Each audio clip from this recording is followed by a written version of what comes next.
October 23, 1987. The Rambo 3 set in British Columbia fell silent when the prop gun fired live rounds. Silvester Stallone hit the ground, blood spreading across his shoulder. Panic erupted, except for Frank Castellano. Frank moved like a machine. Pressure point. Tourniquet. Battlefield triage in 45 seconds. The crew watched a stuntman perform trauma surgery with the precision of a Green Beret medic. Stallone looked up at Frank's steady hands, saw something in those eyes that didn't belong on a movie set. "Who the hell are you?" he whispered. That's when Frank realized his cover was blown. Someone had loaded live rounds on purpose. Someone knew Staff Sergeant Francis Castellano was supposed to be dead. The question wasn't who wanted to kill Stallone, the question was who wanted to expose Frank. Before we jump back in, tell us where you're tuning in from, and if this story touches you, make sure you're subscribed, because tomorrow I've saved something extra special for you. The hook. Frank's hands never trembled as he worked, muscle memory guiding each movement while his mind calculated variables that had nothing to do with Stallone's wound. The blood was already clotting, a through-and-through clean entry and exit. The actor would live, but Frank might not see morning. "Get the medics!" Someone screamed behind him, but Frank had already shifted into damage control mode. Not for Stallone, for himself. Already called, he lied smoothly, his voice carrying the authority that made people obey without question. "ETA 12 minutes. Keep everyone back." Stallone's eyes remained locked on Frank's face, studying him with the intensity of a man who'd spent years reading people for roles. "That's not stunt coordinator training," he said quietly, his voice steady despite the pain.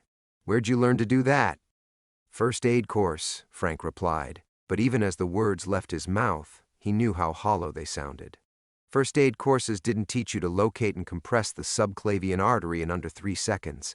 They didn't teach you to assess ballistic trauma with a glance or to jury-rig a pressure bandage from a torn t-shirt that would hold until real surgeons took over. The crew buzzed around them like agitated hornets. Director Peter MacDonald pushed through the crowd, his face pale. "Jesus Christ, Frank, what happened?" The props were checked twice.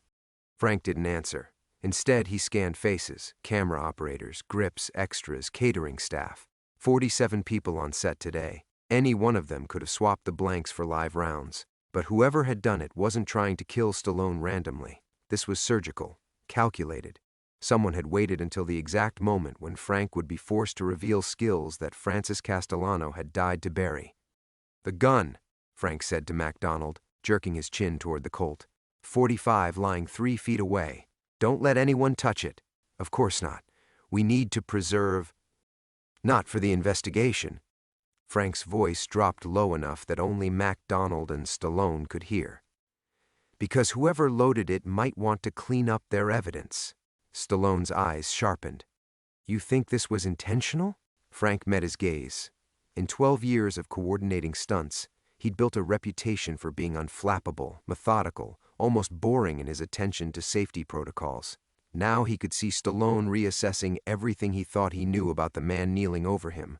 "Props don't just malfunction like that," Frank said. "Not on my sets." The distant wail of sirens grew louder. Frank's window was closing fast. Once the paramedics arrived, once the police started asking questions about his background, his expertise, his unnaturally calm handling of a shooting, the carefully constructed identity of Frank Castellano would crumble like tissue paper. He'd been Francis Castellano for the first 26 years of his life. Staff Sergeant Francis Castellano, 1st Special Forces Group, trained in combat medicine, small unit tactics, and keeping his mouth shut about operations that officially never happened. He'd been Frank Castellano, Hollywood stunt coordinator, for exactly 12 years, long enough to almost believe the lie himself. "Sir?" A young grip, Tommy something, approached hesitantly. "The police are here. They want to talk to whoever was in charge of the firearms."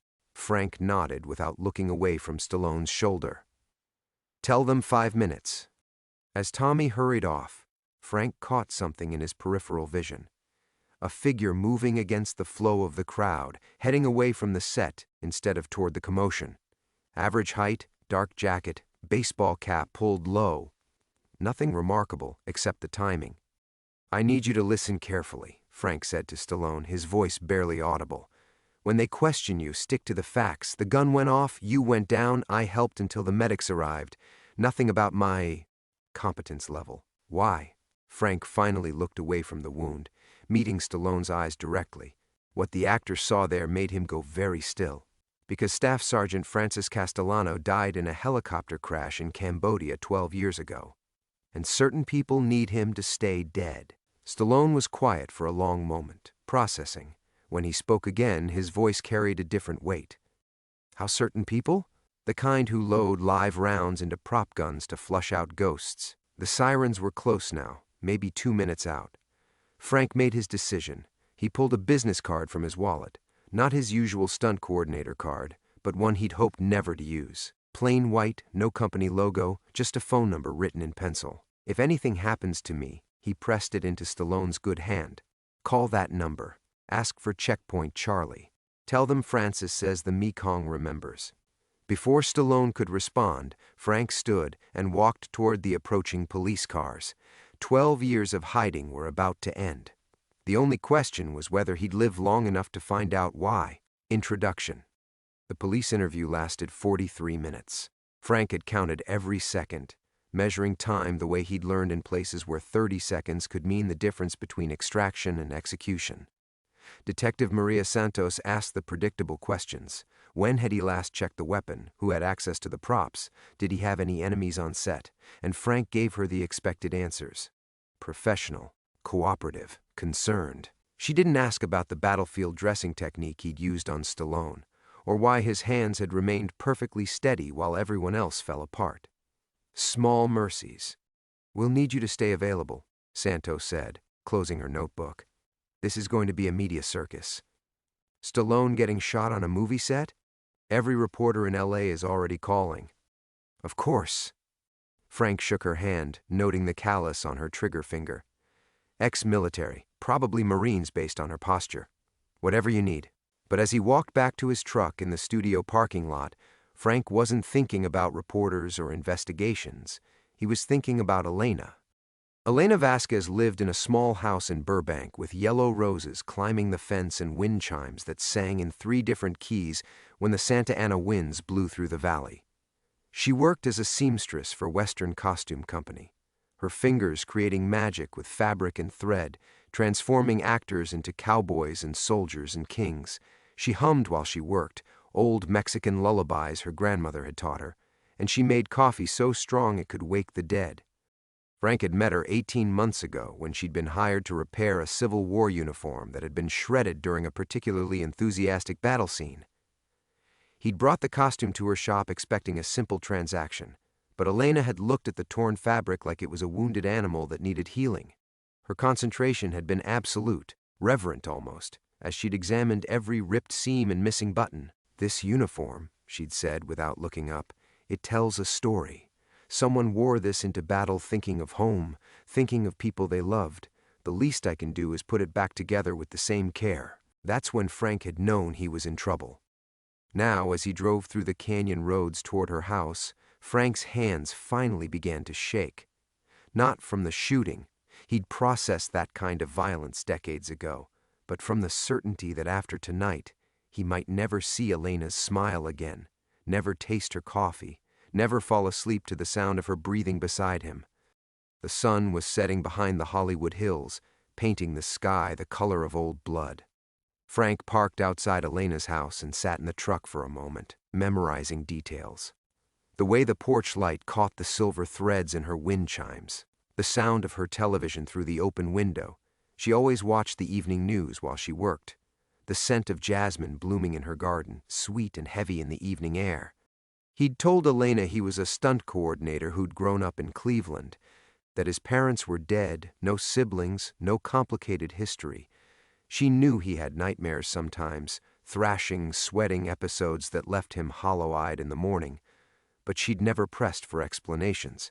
Elena understood that some stories took time to tell. Now, there would be no time. Frank climbed out of the truck and walked up the path he'd traveled dozens of times. Past the roses Elena's mother had planted before she died, past the small statue of St. Francis that watched over the garden. The patron saint of animals and lost souls. Elena had laughed when she'd pointed out they shared a name, but Frank had seen the way she touched the statue's head for luck. He knocked softly, 2 quick taps followed by 3 slower ones, their private signal, and heard Elena's footsteps approaching. When she opened the door, her face lit up with the smile that had been anchoring him to the world for 18 months. "Frank, I wasn't expecting you until—" She stopped, reading something in his expression. Her hand moved instinctively to the saint's medal she wore around her neck, a nervous habit Frank had noticed when she was worried. "What's wrong? Can I come in?" She stepped aside, and Frank entered the living room that had become more home to him than anywhere he'd lived since Vietnam. Elena's sewing machine sat in the corner, surrounded by carefully organized spools of thread in every color imaginable. A half-finished wedding dress hung from a dress form near the window, ivory silk that caught the last rays of sunlight like captured moonbeams. "There was an accident on set today," Frank said. "Stallone was shot. He's going to be fine," he added quickly, seeing Elena's eyes widen. "But the police are investigating, and there might be complications." Elena moved closer, her small hands reaching for his. "What kind of complications?" Frank looked down at their joined hands, her fingers small and precise from years of detailed work, his scarred from countless fights and mistakes. He wanted to memorize the feel of her touch, store it away against the darkness he could feel approaching, the kind where I might have to go away for a while. Elena's fingers tightened around his. "Frank, you're scaring me. What aren't you telling me?" Before he could answer, the phone rang. The sound cut through the quiet room like a blade, sharp and insistent. Elena glanced toward the kitchen where her yellow rotary phone sat on the counter, then back at Frank's face. "Let it ring," he said, but something cold was already spreading through his chest. Nobody called Elena's house looking for him. Nobody even knew he came here. The phone rang again. 3 times. 4. "It might be important," Elena said, starting to pull away, but Frank's grip tightened. "Elena, don't." 5 rings. 6. Then silence. Frank exhaled slowly, but the relief lasted only seconds before the phone started ringing again. This time it didn't stop. 7 rings. 8. 9. "Madre de Dios," Elena whispered, crossing herself. "Something's wrong." Frank released her hands and followed her into the kitchen, every instinct screaming danger. Elena reached for the receiver, but Frank caught her wrist. "Let me answer it." "Frank, this is my house. Please." Something in his voice made her step back. Frank lifted the receiver, his free hand already calculating distances, to the back door, to the drawer where Elena kept her carving knives, to the window that faced the alley. "Hello?" Silence. Then breathing, deliberate and measured. "Francis." The voice hit him like shrapnel, tearing through 12 years of carefully constructed lies. Colonel Marcus Webb, older now, rougher around the edges but unmistakable. Frank's commanding officer in the Phoenix program, the man who'd ordered him into the Mekong Delta in 1975, the man who'd left him for dead when the mission went sideways. "You have the wrong number," Frank said, but his voice sounded hollow even to himself. Impressive field medicine today, though a bit flashy for someone who's supposed to be dead. Webb's laugh was like glass breaking. "Staff Sergeant Francis Castellano, missing in action March 15, 1975. Posthumous Bronze Star. Very touching ceremony." "I gave the eulogy myself." Frank turned his back to Elena, lowering his voice. "What do you want?" "What I've always wanted, Francis. Your silence." But today's little performance has created complications. People are asking questions about Frank Castellano's background, about his training, about how a stunt coordinator knows combat medicine. Nobody saw anything unusual. Silvester Stallone saw, the crew saw. Most importantly, certain members of Congress are asking very uncomfortable questions about Phoenix program survivors, questions about war crimes, about operations that never officially existed. Frank's reflection stared back at him from the kitchen window. A man caught between 2 names, 2 lives, 2 different kinds of death. Behind him, he could see Elena standing in the doorway, her face pale with growing understanding that whatever was happening, it was bigger than an accident on a movie set. "The operation in Cambodia," Frank began. "Never happened," Webb cut him off. "Just like Staff Sergeant Francis Castellano never existed." But if certain people start digging into Frank Castellano's past, they might find inconvenient connections. They might discover that a dead war hero has been living quietly in Hollywood, keeping secrets that could bring down senators, generals, and defense contractors.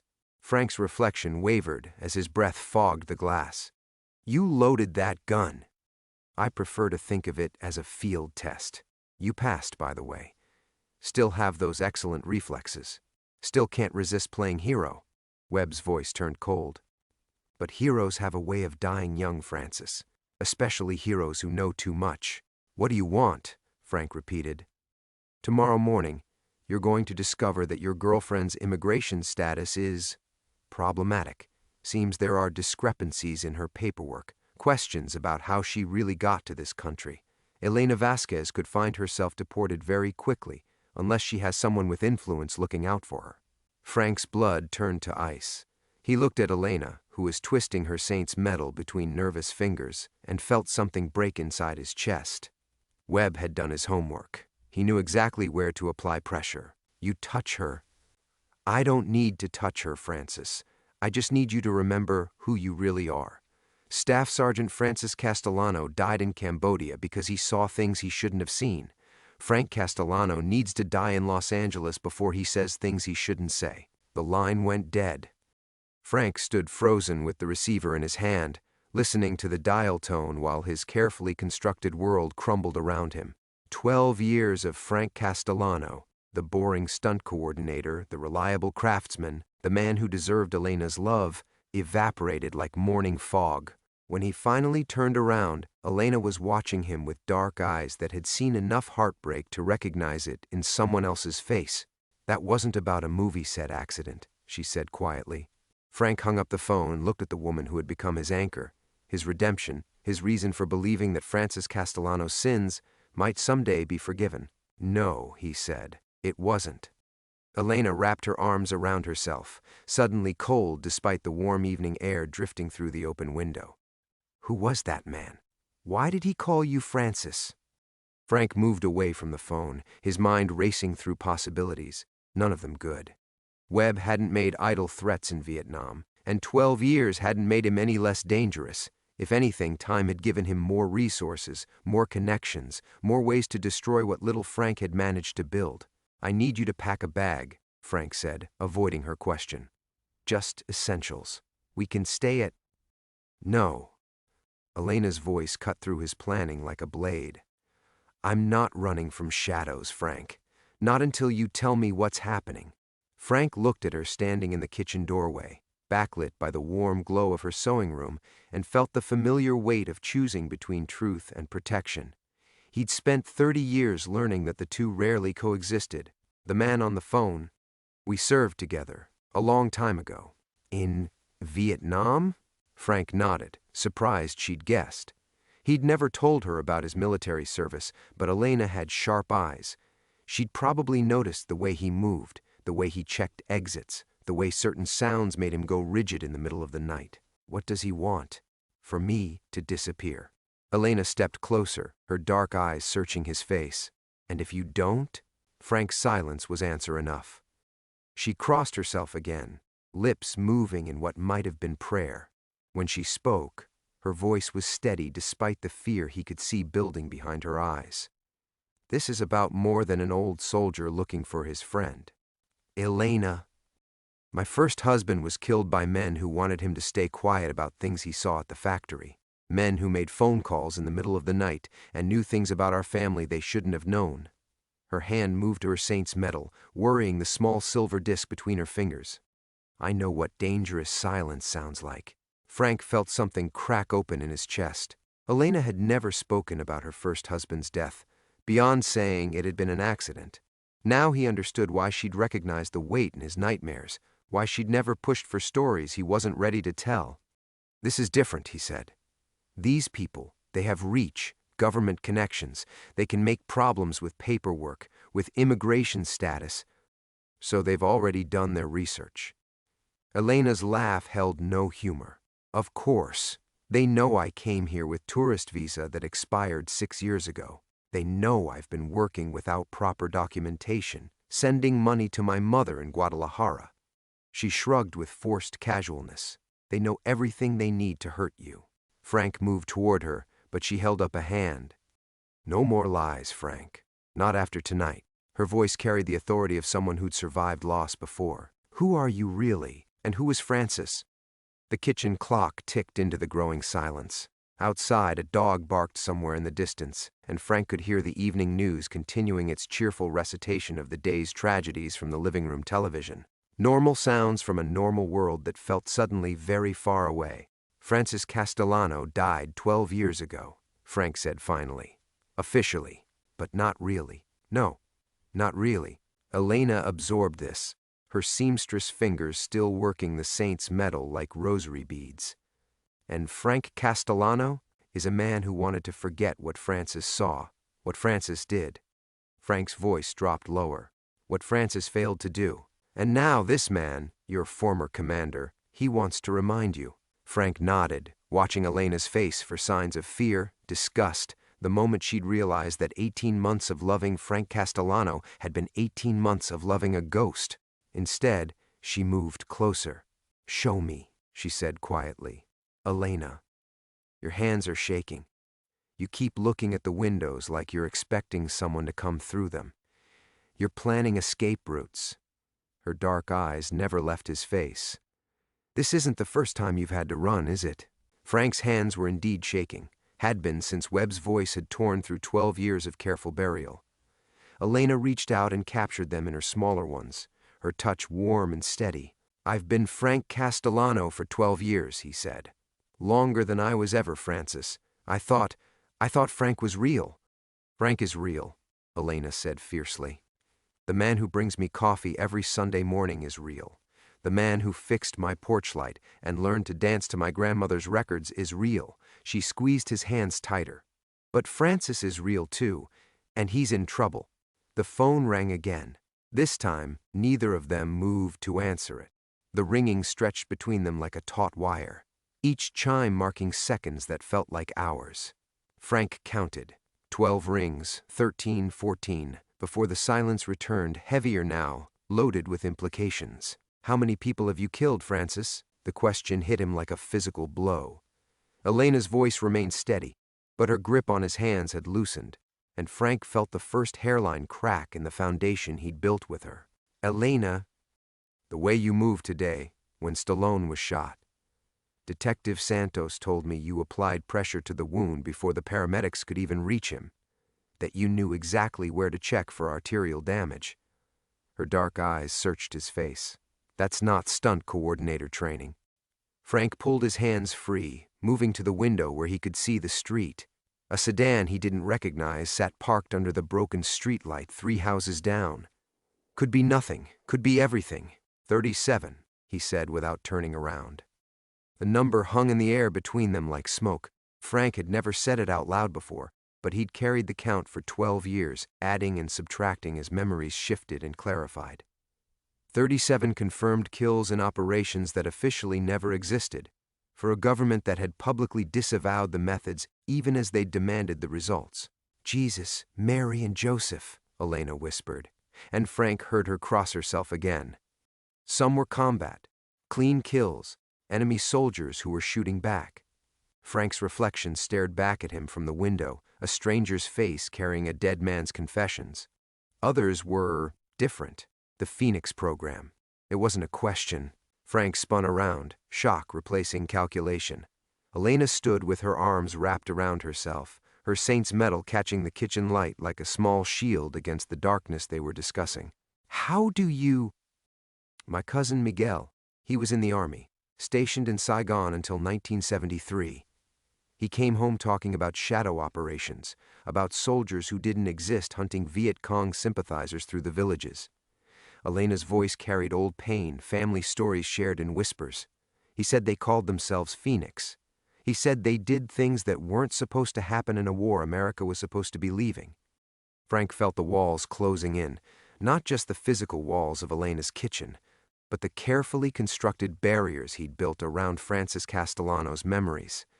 Webb's phone call had cracked the dam. Now Elena's questions were washing away what remained. "Miguel killed himself in 1976, Elena continued quietly. Drove his car into the Rio Grande outside Laredo. The family said it was an accident, but I saw his letters home. I read about the nightmares, the drinking, the way he couldn't touch his own children without thinking about the children he'd seen killed in villages whose names he couldn't pronounce. The sedan under the broken streetlight started its engine. Frank moved away from the window, his mind cataloging weapons. Elena's carving knives in the drawer, the tire iron in his truck, the .38 he kept taped under the sink in his own apartment 15 minutes away. "We need to leave," he said. "Not until you tell me about Cambodia." Frank stopped moving. Elena stood between him and the back door, her small frame suddenly immovable as stone. She'd heard Webb mention Cambodia during the phone call. Nothing got past the woman who could spot a loose thread in a wedding dress from across a crowded shop. "Elena, there's no time. There's never time for the truth, is there, Francis? That's how men like you stay buried. Always one more crisis, one more emergency, one more reason to keep running instead of standing still long enough to be held accountable." The words cut deeper than Frank had expected, not because they were cruel, but because they were accurate. He'd been running since March 15, 1975, the day Staff Sergeant Francis Castellano had walked into a Cambodian village following intelligence that proved to be catastrophically wrong. "You want to know about Cambodia?" Frank's voice turned harsh, military sharp. "We were hunting a Khmer Rouge coordinator named Sofol. Intelligence said he was running weapons through a village called Prey No Kor, that he was using civilians as cover for moving supplies to cells operating across the border." Elena didn't flinch from his tone, didn't step back when his voice carried the edge that had once ordered men into kill zones. "Webb sent my team in during the dry season, when the rivers were low and extraction would be clean. Supposed to be simple: locate Sofol, eliminate the weapons cache, extract with minimal civilian exposure." Frank's hands began shaking again, but this time Elena didn't move to steady them. The village had 63 people, old men, women, children. No weapons cache, no Khmer Rouge coordinator. The kitchen clock ticked into the silence. Outside, Frank could hear the sedan's engine idling, waiting. But we'd already been seen, already compromised the mission. Webb gave the order to sanitize the area. Frank's voice dropped to barely a whisper. "To eliminate witnesses." Elena's face went pale, but she didn't look away. "I refused the order," Frank continued. "Told my team to stand down. That's when Webb pulled his sidearm and shot my point man in the head. Said anyone who couldn't follow orders was compromised too." The phone started ringing again, but neither of them moved. "How many?" Elena asked. "All of them." The words hung between them like a death sentence. Frank watched Elena's face cycle through disbelief, horror, and something else, something that looked almost like recognition. "You killed 63 civilians," she said, her voice flat as winter sky. "No." Frank's response came too quick, too desperate. "I saved them. I got them out through the rice paddies while Webb was calling for backup. Lost 2 more of my own men doing it, but the villagers escaped." Elena's laugh was bitter, foreign. Nothing like the warm sound that usually filled her kitchen during their Sunday mornings together. "Listen to yourself, Francis. Listen to what you're not saying. I'm telling you the truth. You're telling yourself the truth you need to survive." Elena moved closer, her dark eyes boring into his. "You saved the villagers. You lost your men. You were the hero who stood up to the bad commander." Her voice grew harder. "But that's not why you've been running for 12 years, is it?" Frank felt something cold crawling up his spine. The sedan outside had gone quiet, but he could feel eyes watching the house, calculating angles and distances just as he was. "You want to know what my cousin Miguel wrote in his last letter?" Elena continued. "He said the worst part wasn't the killing. It was how easy the lying became afterward. How you could convince yourself that the children were reaching for weapons, that the old women were signaling enemy positions, that every dead civilian was really a disguised Viet Cong fighter. That's not," he said. "Phoenix operatives got so good at rewriting their own stories that they could pass polygraph tests while describing massacres as rescue operations." The kitchen suddenly felt airless. Frank's carefully constructed narrative, the one he'd been telling himself for 12 years, began crumbling like sand. Elena stepped closer, and he could smell the lavender soap she used, could see the small scar on her chin from a childhood accident she'd told him about during one of their lazy Sunday conversations. All the tiny intimacies that made Frank Castellano real. How many villagers actually escaped, Francis? His mouth opened, but no sound came. In his mind he could see them, the 63 faces from Pré Nocourt. But now, under Elena's relentless gaze, the memory shifted like water. The rice paddies, where he'd led them to safety, suddenly looked different. The helicopter evacuation that had lifted them to freedom became something else entirely. How many? Elena repeated. Frank's voice broke. I remember leading them out. I remember the evacuation. You remember what you needed to remember. Elena's hand moved to her saint's medal, but her touch was gentle now, sad rather than angry. Miguel wrote about that too, how the mind protects itself by changing the story. How you can witness yourself committing atrocities and transform them into acts of heroism even as they're happening. The phone had stopped ringing. The silence felt ominous, pregnant with approaching violence.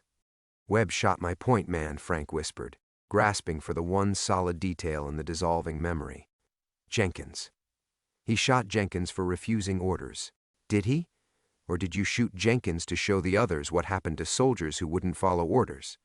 The question hit Frank like a physical blow. Suddenly he was back in the Cambodian village, feeling the weight of his sidearm, watching his own hand move as if controlled by someone else. Jenkins turning to him with confused, trusting eyes, the crack of gunfire that might have come from his own weapon. No. But even as Frank said it, Webb's voice echoed from the phone call. Still can't resist playing hero. The mockery in those words suddenly made terrible sense. Elena was watching him with the expression she wore when examining damaged fabric, looking for tears that could be mended, and tears that meant the whole garment was ruined. You weren't the hero who stood up to Webb, she said quietly.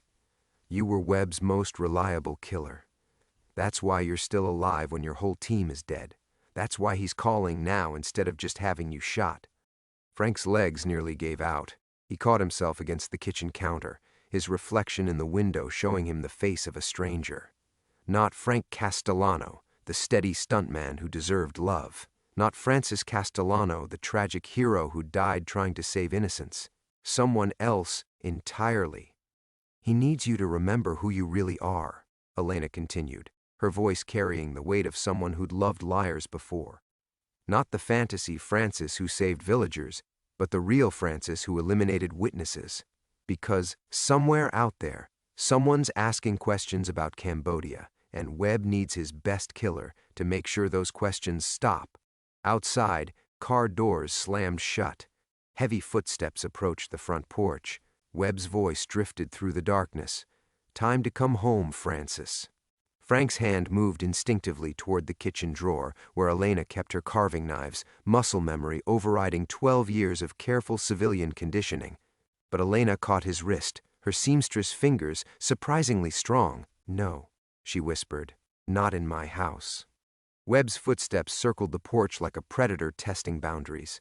Frank counted at least 2 other sets of boots. Backup, positioned at the corners where escape routes narrowed into kill zones. Professional spacing, military precision. Francis Webb's voice carried the patient authority of someone accustomed to being obeyed. I know you're listening.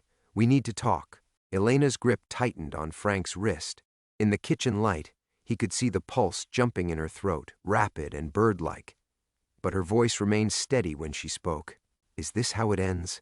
You remember who you really are and become that person again? Frank stared at her. This woman who'd spent 18 months loving a ghost, who'd just watched him crumble into something monstrous and hadn't run.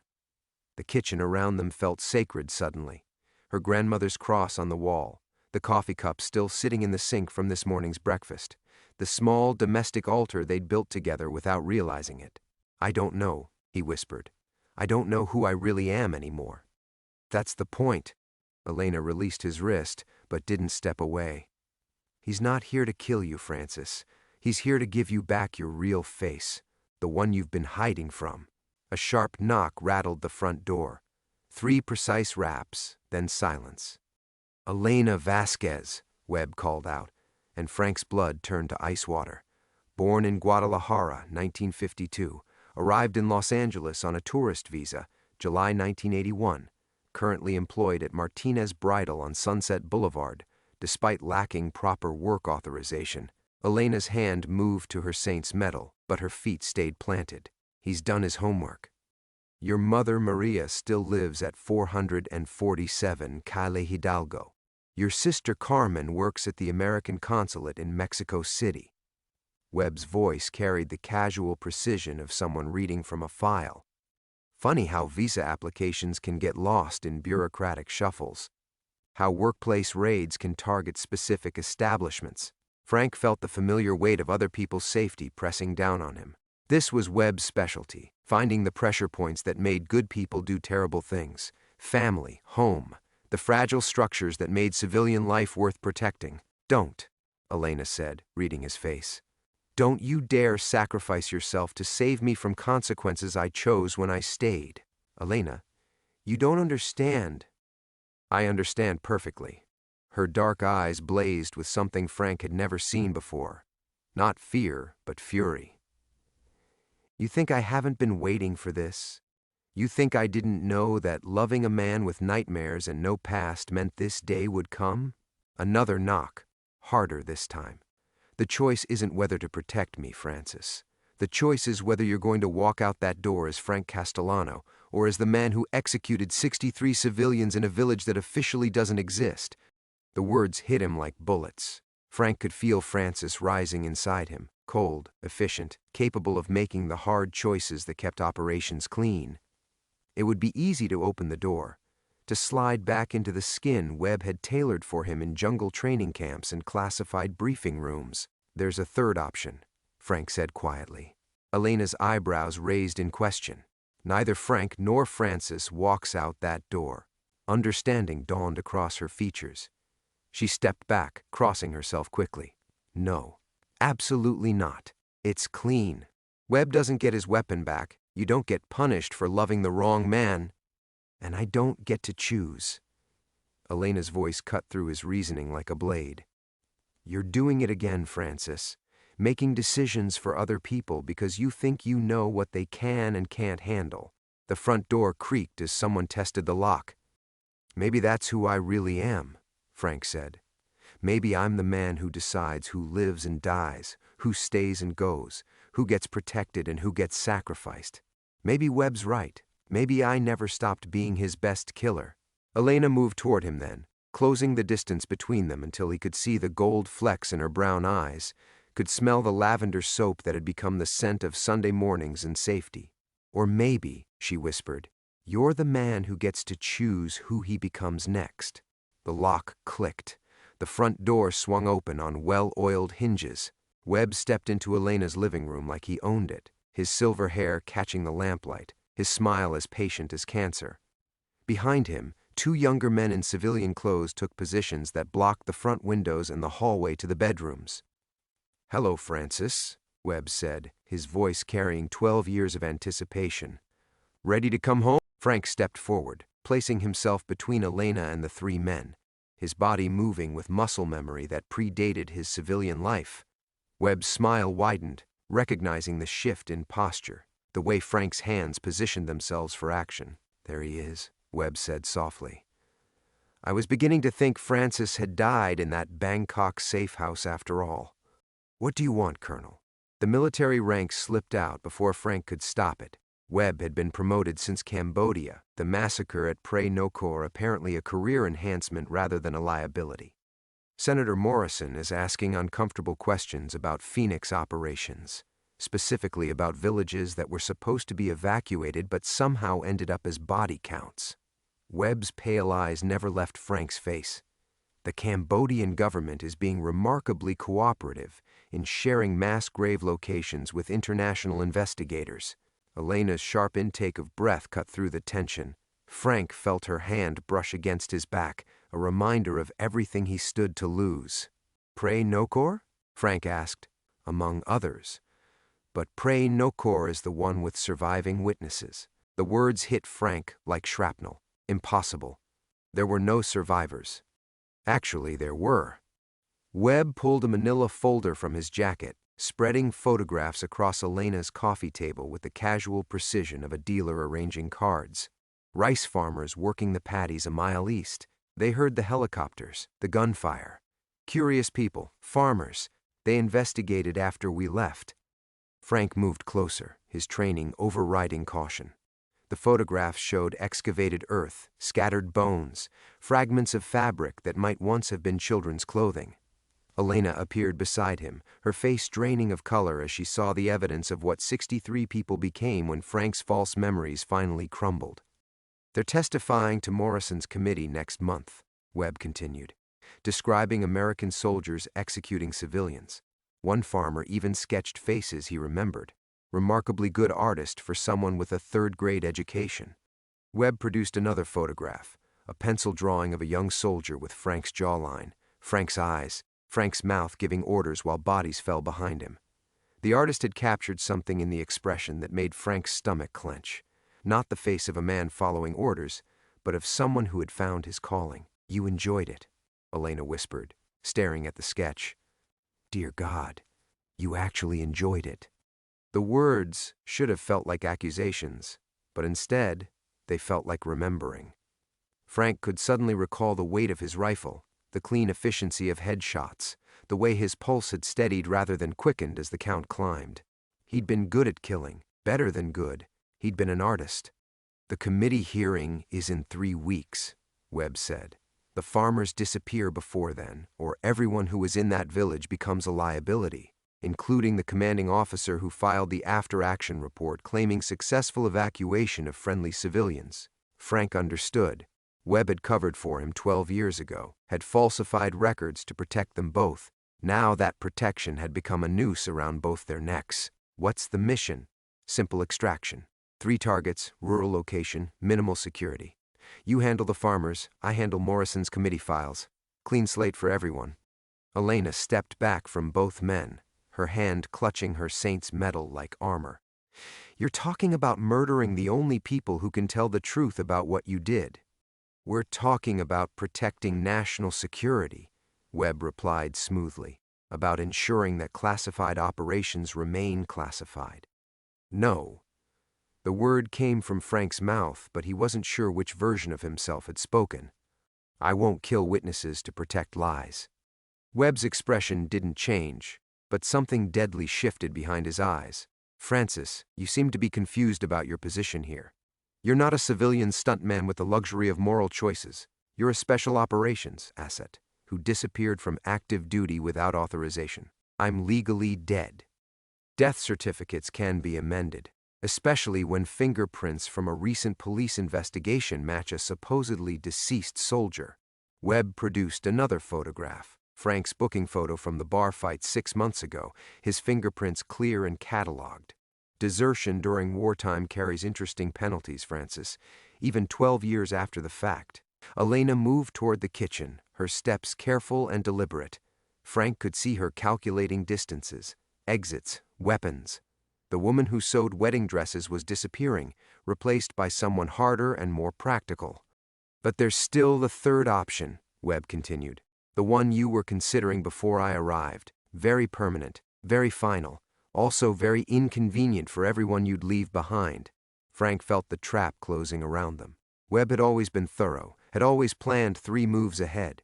He'd probably been watching Frank for months, cataloging relationships, identifying pressure points, waiting for the perfect moment to apply leverage. "What's your answer, Francis?" Webb asked. "Do you come home, or do I start making phone calls to immigration services?" Elena's voice cut through the moment like breaking glass. "Or maybe we give you what you really came for, Colonel." Webb's eyebrows raised fractionally, but his expression remained controlled. "I'm listening." Elena stepped back into the living room, no longer the frightened immigrant hiding in her kitchen. Her movements carried a different kind of precision now. Economical, purposeful. Frank recognized the shift because he'd felt it in himself moments before. "You didn't come here for Francis," she said calmly. "You came for the after-action reports. The ones he took when he disappeared." Frank's head snapped toward her. "Elena, what are you—" "The files that prove you ordered the executions at Prenocourt," Elena continued, her dark eyes locked on Webb. the ones that would destroy your career and put you in front of a firing squad if they ever surfaced. Webb's two men shifted positions slightly, hands moving closer to concealed weapons. But Webb himself remained perfectly still, calculating. Francis destroyed those files years ago, Webb said carefully. Did he?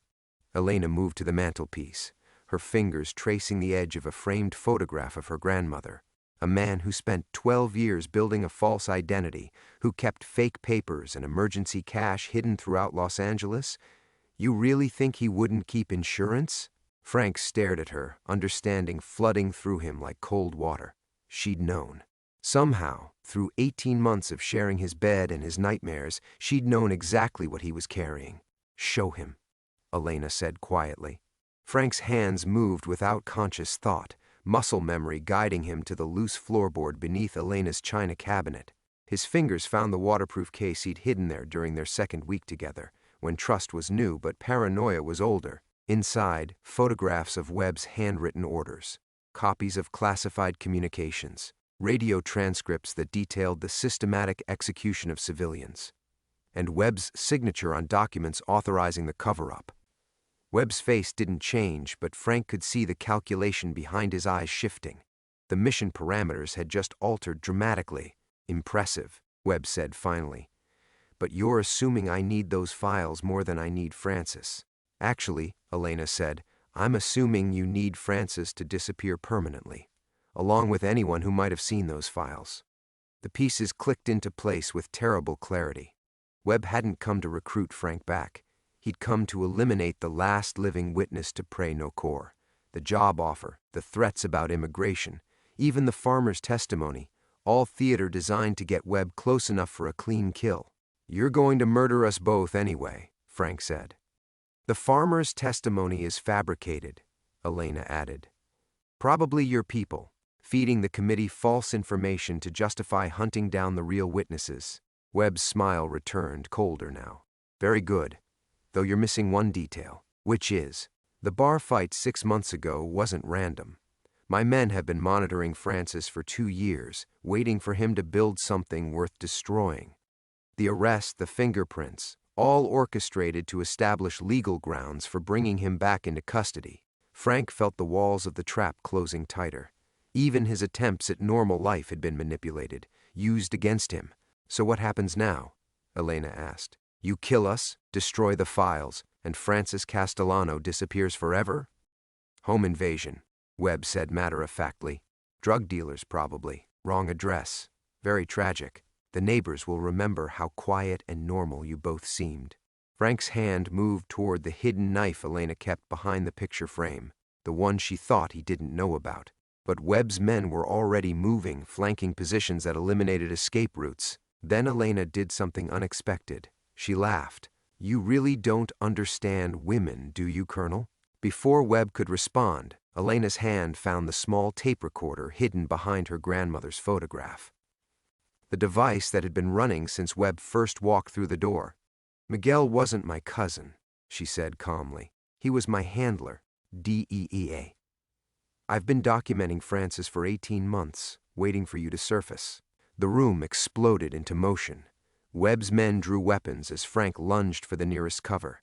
Elena dove behind the couch, her hand emerging with a service pistol Frank had never seen before. Federal agents, Elena shouted, and suddenly the windows erupted with tactical lights. Drop your weapons! In the chaos that followed, Frank found himself laughing, the sound harsh and broken in his throat.